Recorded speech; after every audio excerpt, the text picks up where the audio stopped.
Hello everyone, my name's Charlie and it's so brilliant to have you all here with us today. But before we get started, if you haven't been over to the Discover You Hub, get yourselves over there now because there's loads to get involved with, loads of brilliant resources, printouts, activities, all sorts. And there's also some brilliant stories from our Discover You series that you can watch at home.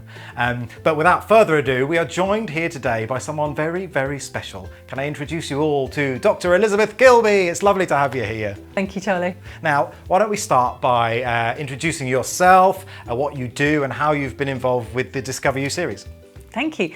I'm Dr. Elizabeth Kilby and I'm a consultant clinical psychologist. And I've been developing insight and guidance to support the wonderful content that has been developed so far for Discover You. Well, you're a very busy bee and we are very, very lucky to have some time with you today then.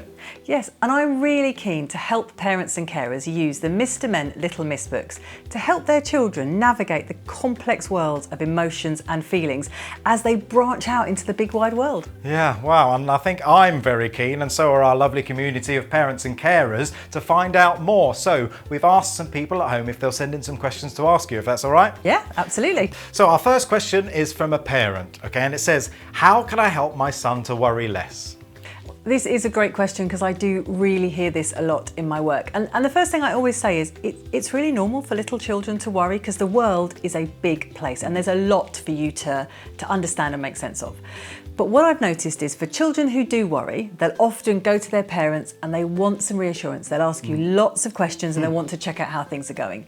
And what I would say to parents, and this is a really tough one, so I know it's difficult, but what I really want you to do is to think about trying not to offer reassurance and maybe try something instead. I want you to say something that acknowledges that your child is worried about something, but gives them the confidence to know that they can tackle it. So, for example, Charlie, I know you're really worried about going into nursery in the morning, but I know you've got this. Along those lines, give that a go and see if that helps with the worries. She's really good, isn't she? Now, the next question is one I think we can all relate to. Do you have any advice for my child to help her make friends? Again, this is something that I think grown-ups really worry about. And it's important to remember that children, particularly young children, are really flexible in their play and they'll really happily move around lots of different groups. So try and hold on to that because I know parents worry. But actually, we do know that there are some skills that really make it easier for you to build friendships. So communication skills, really important, build your language skills. Turn taking is another really good one, and learning how to negotiate. That's a good life skill all round. So if you really want to help your child, think about opportunities that you can build that at home. Can you play some games with them where you've got to take turns, winning and losing, all of those kind of things, because then they can take those skills back into the setting and then use them to build their friendships. And I want to give parents one really important take-home tip. Sometimes it's really hard to play a game that you're really passionate about or something that's a strong interest for you. So how about getting your child to play things that other people are more interested in or something they're not quite so passionate about, because it's much easier to be flexible then. Another brilliant answer, and I think we can all probably take on some of those tips ourselves as well. Right, the next is another brilliant question. Are there any characters that neurodiverse children can relate to? So this is a topic that is really close to my heart because this is a group of people that I work with a lot, and it's one of the reasons I'm so passionate about the Mr. Men, Little Miss series, because it takes really complicated concepts, personality characteristics, and makes them accessible for everybody to understand. So the way that I often work is that I actually have the books at my clinic and I really encourage children to go and pick something that resonates or that they identify with. So first tip is don't assume, give a wide choice, because on any given day, we can all be a bit Mr. Grumpy or Little Miss Sunshine. So give your child lots of choice, but also use the book as a platform to really get into and understand that characteristic. If you think there are things that they don't connect with quite so strongly, there's an opportunity there to get that story and to help that child really explain it, because often what doesn't come instinctively in neurodiverse children is that kind of knowledge about social relationships and the connections. So for me, the books are the way that I teach that. That's brilliant, because yeah, exactly as you said, those characters could relate to all of us at any given moment. That's brilliant, thank you so much for that.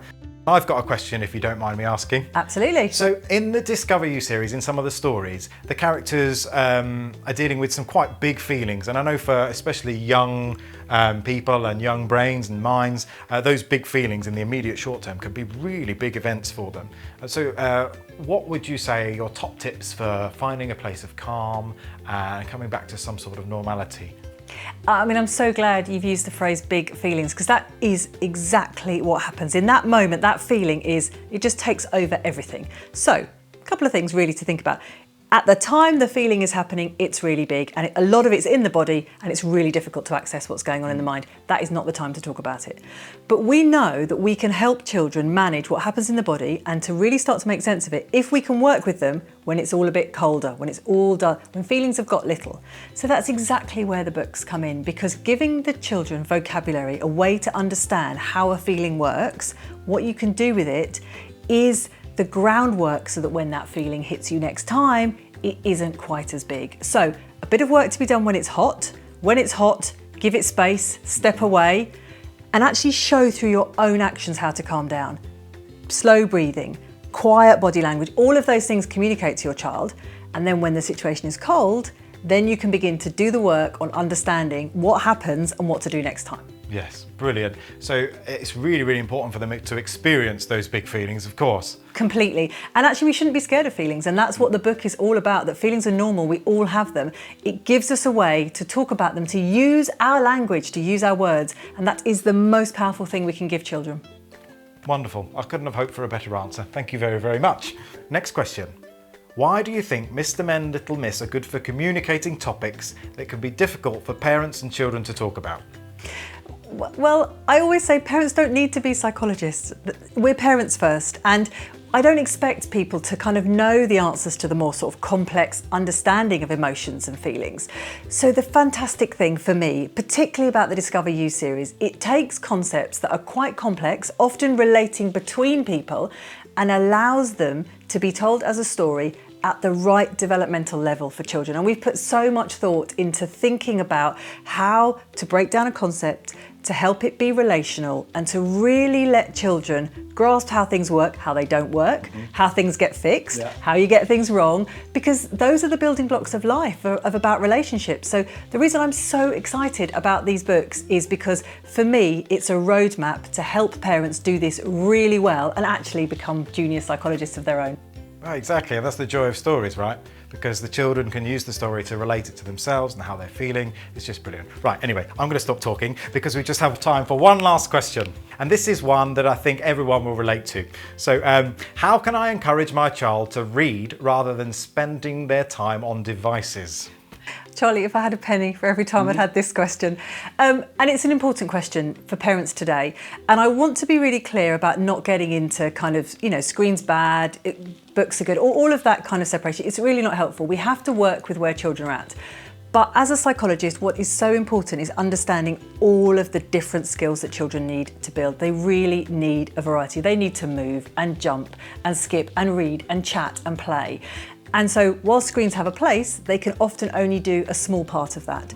So for me, it's about helping you fit that into the whole, to make sure that screens fit into your life. So it's about structure. You need a plan. It's really important to negotiate with your child when they're going to use screens and when they're not. And when they're not, screens are away. Bring out something else that entices them. And that's where, for me, the Mr. Men and Little Miss books come in, because there are so many different stories and you can act it out, you can play it out, you can draw it out.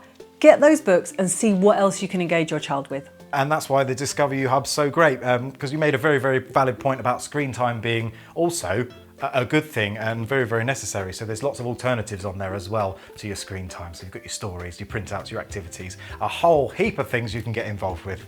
Look, I can't thank you enough. What a wealth of knowledge you really are. It's a pleasure to have you. Thank you, Charlie. And I know all of our community of carers and parents really, really appreciate your support. So thank you, thank you, thank you, thank you. But it's time for us to say goodbye now, and another huge thank you to Dr. Elizabeth Kilby. Thank you, everyone. Thank you so much. Bye-bye. And I've got to go and get into the storytelling chair now, so I'll see you over on the Discover You Hub. Goodbye.